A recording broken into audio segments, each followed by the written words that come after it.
Anafika maisha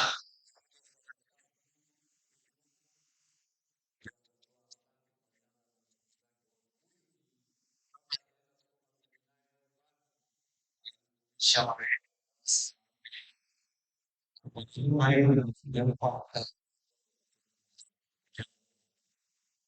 michezo ni mwanafunzi sana. Mzee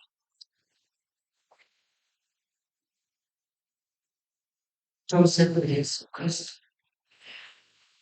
Itifaki imezingatiwa. Tunamshukuru Mungu kwa zawadi ya maisha ya Baba Bernard Mfumbusa na kwa kazi zake zote alizozitenda. Alikuwa kijana mwema, alikuwa kijana mnyofu. Alipokuwa hajui alisema sijui.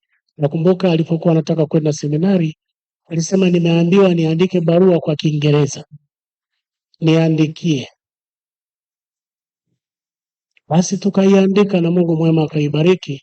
Sasa ni mzee wetu na bahati mbaya ametutangulia mapema. Nilikuwa najiuliza kwa nini Mungu anafanya vitu vya namna hii, sina jibu. Ningefurahi kuona mimi ndio nimekufa na yeye ananizika. Ninasikitika sana. Mungu mwema amlaze mahali pema na aendelee kutuombea sisi ndugu zake ambao tumebaki hapa duniani. Raha ya milele umpe Bwana, apumzike kwa amani. Asante sana mwalimu wetu wa shule ya msingi huyo.